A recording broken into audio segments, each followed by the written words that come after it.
What's cracking, guys? Bruce Madsen here, your host of the show, Metric Scout Fantasy Football, and today we're doing some rookie running back rankings. The other day, I had a request in the comments to drop some rankings to get them ready for the rookie drafts, and you know, I'm a man of the people, so we're going to be doing that right now. Dropped the wide receivers the other day. Today's going to be the running backs. We're going to be doing a top 10 after the combine, after the dust is settled. I'm going to reevaluate things and make a deeper list, so be on the lookout for that. Make sure to hit that subscribe button so you don't miss an episode. That being said, let's dig into these running back ranks.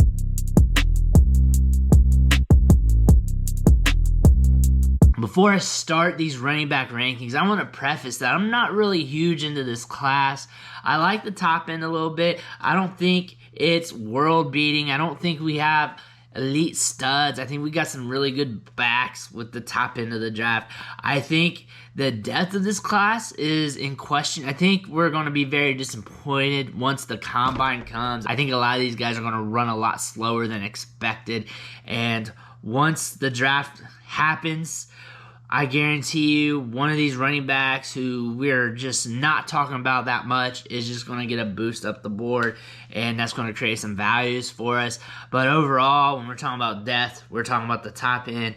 It's not that great. If you could try and get some picks in the 2023 draft, if you can, Sharp Leagues isn't going to let you do that, so you're probably going to be handcuffed to this draft, moving back or trading out to veterans or whatever. 2023 picks in Sharp Leagues are very expensive due to that running back class. That's where the gold's at, supposedly right now, but it looks like it probably is there.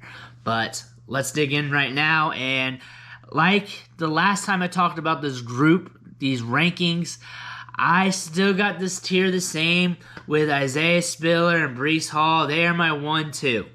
And it flips-flops a lot in my mind. And really, it really depends on draft capital, where they go in the draft, who selects them. I like both these players a lot. And I just do not want to put one at 1, one at 2, when really in my heart, I'm flip-flopping. And I'm flip-flopping for a reason, is because both of them, when I look at these players, I can make a case for either one of them at 1 and either one of them at 2. What I like about Isaiah Spiller, he's thick, catches the ball in the backfield, he's got good burst, good size, and has a lot of tread left on the tires. What I like about Breece Hall, he's been productive throughout his career. He's very physical, can catch the ball in the backfield. He's got some burst, got some speed, a lot of good things in his prospect profile.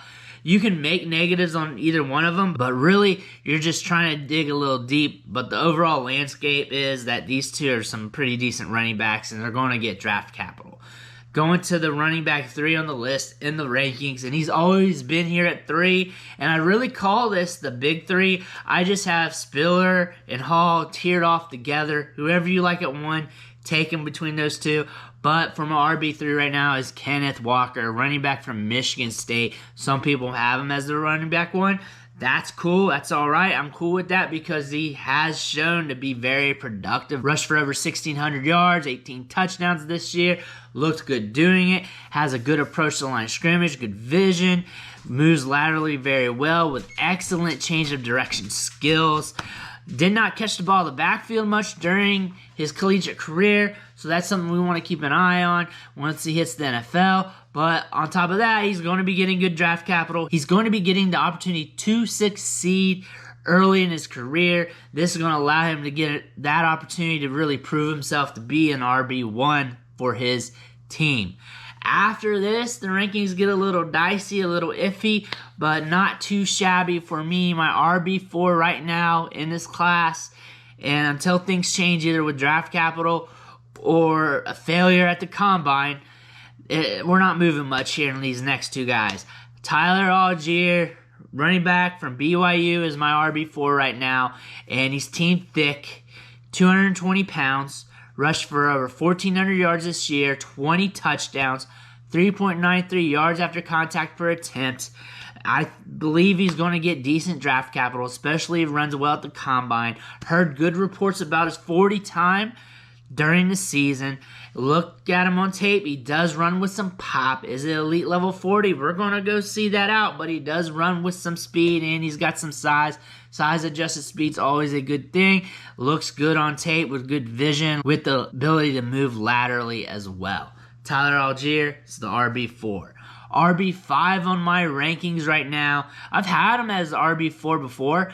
I didn't really bump him down. He's kind of like in this tier, but it's Kyren Williams, running back from Notre Dame, and he's drawing the Austin Eckler comp. He's a smaller running back, around 199 pounds, 200, however you want to call it. Catches the ball well in the backfield, draws a lot of burst in the open field, has some good rushing production with over 2,000 yards and 26 touchdowns in the last 2 seasons. He also averaged 3.71 yards after contact per attempt. I like his ability to catch the ball in the backfield, and I like his ability to eat up yards once he sees daylight. To my RB6, things are starting to get a little bit more flexible in my rankings, but I think this guy's going to get draft capital, and I think he can surprise us once we get to the next level. I'm talking about Zamir White, running back from Georgia. High-end recruit coming out of high school, 5-star prospect. Everybody was looking for him to take over in Georgia, but we had the knee injuries happen. Now on tape, this guy still runs with pop. He still runs with speed. He hasn't been super productive over his career, but has rushed for 20 touchdowns over the last 2 seasons. Despite the knee injuries, he still has plenty of tread left on the tires. We could be seeing a resurgence for him at the next level, especially if he gets in the right spot, gets opportunity early in his career. And he's a guy I just want to place bets on. The only way I'm fading him is if the NFL fades him, because I believe he's going to look good at the combine. I believe he's going to look good at the pro day. We're going to look back at the numbers, look back at the tape, and be like, yep, Zamir White, compared to the rest of the guys in this class, he's all right. He's good to go. And now we're going to RB7, the 7th running back on my list. And this is where things get sketchy. I believe here 7 on down, 7 to like 12, 13, 14. You can really mix these guys in. We're going to stop today's list at 10 though. Man, 7 is kind of dicey, but a lot of people have this guy regarded as one of the top backs of the class. Thing about this class, though, it's not very sexy. At 7, I got Rashaad White, running back from Arizona State. He did some good things this year. He looked good when he got the opportunities to succeed, took the bull by the horns, and ran with it. Rushed for 1,000 yards, 15 touchdowns, averaged 3.38 yards after contact per attempt. And the thing about him, though, he is regarded as the receiving back in this class. He's got a little bit of size on him, runs well in space, approaches the line of scrimmage well, had 48 catches this year, could be a good PPR back in the right situation. On to RB8, and things are getting tough here. Things are getting very tough because I can see a lot of guys in this class go to a right situation, get drafted higher than expected, and just outperform what we're thinking of. So really, I'm just going off some traits here, and there's a lot of volatility here in this last part of the rankings, starting from 8 down. The volatility just starts to increase. Next couple weeks when I do this video again, it could be totally different, especially once we get the combine numbers out, especially when I go over the tape some more, go over the metrics a little bit more, and really get my true feelings for these players. But here at RB8, I got Jerome Ford, running back from Cincinnati. Good size, good high school recruiting profile, went to Alabama, then transferred to Cincy, did not get a large workload until this year, rushed for over 1,000 yards, 17 touchdowns. He runs with some wiggle. He's got some size-adjusted speed to his name. And overall, he looks good on the field. He's a guy that could be a 3-down grinder for an NFL team. Draft capital, like all the running backs here in this part of the rankings, is going to be very important. But with the specs correlated to his prospect profile, I'm willing to take a gamble on him. But also my ranks is highly volatile. Moving on to RB9, and I'm shooting my shot here. This guy may fall in the draft.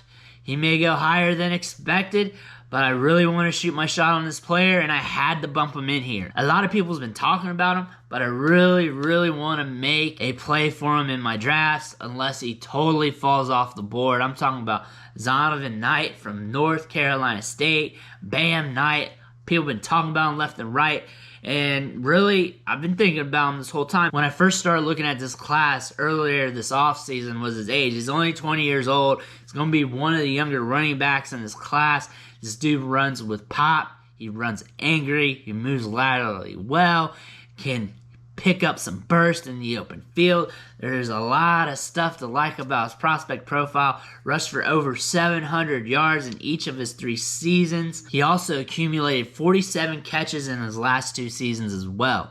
Explosive running back and just 20 years old. I'm signing up for that all day long, and let's just see where he gets drafted at. Last running back on the list, my RB10, I'm going with James Cook. Big time player from Georgia, and the thing I like about him is he's projected to get some decent draft capital. You can line him up a wide receiver. You can use him as your change of pace back. He's got some speed. The size isn't really there. Younger brother of Dalvin Cook. There's a lot of tread left on his tires considering he's been sharing the backfield in Georgia throughout his career.